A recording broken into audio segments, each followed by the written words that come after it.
আমিরাতের অবাধ্য গরম জয় সঙ্গে জয়ে নিজেদের প্রথম ম্যাচে এশিয়া কাপে হংকংয়ের বিপক্ষে হংকং পরীক্ষায় তো পাশ করা গেল, একদিন বাদেই লঙ্কান পরীক্ষা যাদেরকে অর্থাৎ শ্রীলঙ্কাকে তাদের মাটিতে কদিন আগে বাংলাদেশ টি-20তে হারিয়েছিল 2-1 ব্যবধানের সিরিজ, যেটা আবার কিনা যে কোনো ফরম্যাটে লঙ্কান মাটিতে তাদের বিপক্ষে বাংলাদেশের প্রথম সিরিজ জয়। সেই অনুপ্রেরণার সঙ্গে করে বাংলাদেশ নামবে খেলতে। তবে হংকংয়ের বিপক্ষে ম্যাচে ধরা দিয়েছে বেশ কিছু অসঙ্গতি, যেখান থেকে নিশ্চয়ই শিখতে চাইবে টিম টাইগার। মোটা দাগে যদি বলি, ওপেনিং পেয়ার ব্যর্থ ছিল, তবে সবচাইতে দৃষ্টিগোচর হয়েছে বাংলাদেশের ডট বলের সংখ্যা। প্রথম 8 ওভারে বাংলাদেশ ডট বল খেলেছে 25টা।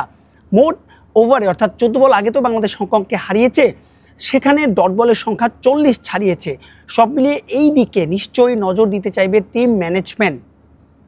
তাসকিন আহমেদ সবচাইতে ব্যয়বহুল বোলার, 2টো নো বল তিনি করেছেন, 4 ওভারের কোটায় 2টো উইকেট থেকে নিয়েছেন, 38 রান দিয়েছেন। নিশ্চয়ই তাসকিন আহমেদ লঙ্কানদের বিপক্ষে অতটা খরুচে হতে চাইবেন না, কারণ ইতিহাস বলে আমিরাতের এই উইকেটে 160 থেকে 170 রান অনেক বেশি চ্যালেঞ্জিং স্কোর। সেক্ষেত্রে টসটা ভাইটাল হতে পারে বাংলাদেশের শ্রীলঙ্কার বিপক্ষে ম্যাচে। তবে সেখানে ইতিবাচক বিষয়, অধিনায়ক লিটন কুমার দাস বাংলাদেশের পক্ষে টি-20তে সর্বোচ্চ 15টা 50-র মালিক এলকেডি। শুধু তাই নয়, তিনি ভেঙেছেন ছক্কার রেকর্ডও। যেখানে শেষ করেছিলেন নেদারল্যান্ডসের বিপক্ষে সিরিজে, সেখান থেকেই যেন শুরু করেছেন Liton Kumar Das, captain leading from the front. অধিনায়ক ভালো করলে দলের সবাই মোরালি বুস্ট আপ হয়, এটা বোধহয় বাংলাদেশের জন্য অনুপ্রেরণা আছে আরও। সেই অনুপ্রেরণার নাম তানজিম হাসান সাকিব।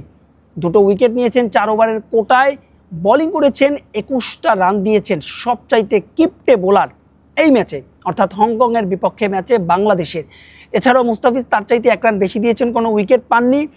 খুবই ভালো বল করেছেন রিশাদ হোসেন। সব কিছু মিলিয়ে টাইগারদের যে মোমেন্টামটা পেয়েছে, সেই মোমেন্টামটা ধরে রাখতে হবে। তবে মনে রাখতে হবে, এই মাঠে শ্রীলঙ্কার বিপক্ষে বাংলাদেশের এক পেশে ম্যাচটা মোটেও হবে না, কারণ এশিয়া কাপে বাংলাদেশের লঙ্কানদের বিপক্ষে টি-20 ফরম্যাটে অন্তত রেকর্ডটা খুব একটা ভালো নয়। আমিরাতে সবশেষ যে টি-20 ফরম্যাটে হয়েছিল বাংলাদেশের এশিয়া কাপ, সেই এশিয়া কাপে কিন্তু টাইগাররা খুব বাজেভাবে লঙ্কানদের বিপক্ষে জেতা ম্যাচটাও হেরে গিয়েছিল। সব মিলিয়ে ভুল ত্রুটি নিয়ে নিশ্চয়ই কাজ করতে হবে। তবে বাংলাদেশের আরও একটি ইতিবাচক বিষয় রয়েছে, বাংলাদেশ দলের ফিল্ডিং। যে 7টা উইকেট তুলে নেওয়া হয়েছে হংকংয়ের, সেখানের 5টা উইকেটই তুলে নেওয়া হয়েছে, 4টা ক্যাচ এবং 1টা রান আউট। এছাড়াও বেশ কয়েকটা বাউন্ডারি সেভ করেছেন, বিশেষ করে পারভেজ হোসেন ইমন দুর্দান্ত ফিল্ডিং করেছেন, তাহিদ হৃদয় ভালো ফিল্ডিং করেছেন। তাহিদ হৃদয়ের কথা যেহেতু আসলোই, তার স্ট্রাইক রেট ব্যাটিং অ্যাপ্রোচ নিয়ে নিশ্চয়ই তিনি কাজ করবেন। যদিও ম্যাচ পরবর্তী অর্থাৎ হংকং ম্যাচ পরবর্তী সংবাদ সম্মেলনে নিয়ে তাকে বেশ কয়েকটা প্রশ্নবাণে জর্জরিত করা হয়েছে। হৃদয়ের হাসলেই তো হাসে বাংলাদেশ, হাসেন সমর্থকরা। প্রত্যাশা প্রথম ম্যাচ অর্থাৎ হংকংয়ের বিপক্ষে ম্যাচে যে পরিমাণ দর্শক এসেছিল, নিশ্চিতরূপে শ্রীলঙ্কার বিপক্ষে ম্যাচ শনিবার, পরদিনই এখানে স্থানীয় সরকারি ছুটির দিন, দর্শকের সংখ্যা অনেক বেশি হবে। সেই লাল সবুজের দর্শকের প্রত্যাশা এবং প্রাপ্তির মেলবন্ধন কি হবে? অন্তত লঙ্কানদের হারাতে পারলে চলতি এশিয়া কাপে সুপার 4-এর সমীকরণটা যে হয়ে যাবে আরও সহজ, নিশ্চয়ই সেই ভাবনায় টিম ম্যানেজমেন্টের। মাহবুব রিমন, স্টার নিউজ, সংযুক্ত আরব আমিরাত।